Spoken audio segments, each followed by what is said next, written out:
We all want to be seen as good people. It's human nature to seek validation, but a dangerous trap waits inside that desire. Obsessing over the appearance of righteousness can eventually hollow out the ability to practice it. To see how this happens, we look to a medieval town near Baghdad. This community serves as a laboratory for the friction between zahir, our outer public appearance, and batin, our hidden inner reality. Tagral, the local potter, maintained a curated public persona. He painted religious verses on his clay pots, wore a welcoming smile for every customer, and ensured the entire congregation saw him praying in the very first row at the mosque. Then there was Tebreez, the town butcher. He operated from a dim shop at the edge of the market, scowled at passers-by, and spoke in blunt, harsh sentences. The only refined part of his life was his trade. His meat was consistently clean and precisely cut. The town's routine broke when the king's wazir arrived. He was on a covert mission to evaluate the citizens and select a new qazi, a supreme judge required to have resilient character. The sudden news triggered two very different reactions. Tughril immediately orchestrated a lavish exhibition of his finest wares to impress the official. Tebreez simply locked his butcher shop and walked alone into the nearby woods. This presents the first test of character. When a position of power is at stake, the ideal candidate might be the one currently preparing for the spotlight, or the one walking away from it.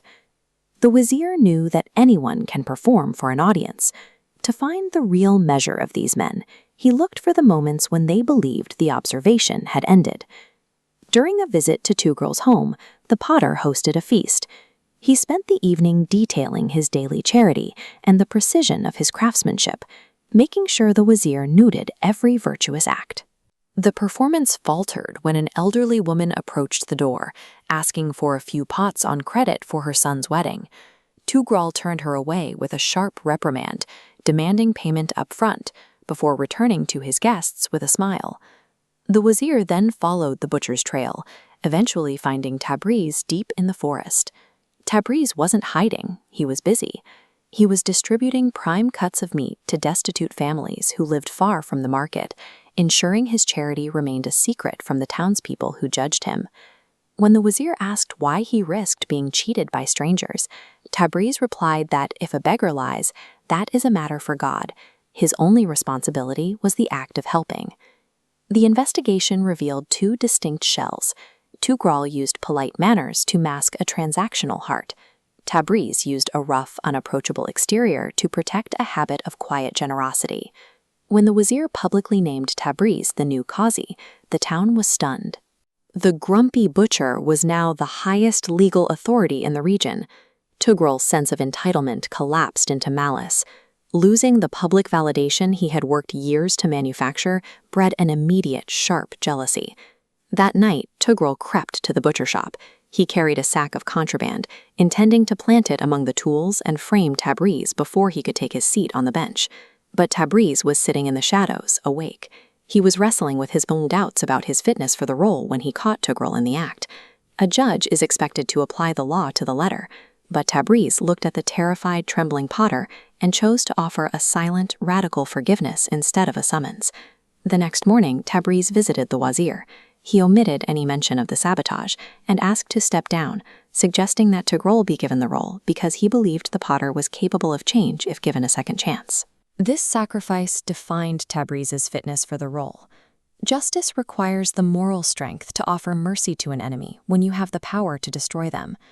The wazir recognized that Tebreez's attempt to save his saboteur was the final proof of his integrity. Tebreez accepted the appointment and moved to the capital to begin his work. Tebreez spent years in the high court, earning a reputation for fairness. Because he didn't seek the approval of the crowds, his decisions remained steady, regardless of political pressure. In the village, Tughril faced a slower, more difficult change.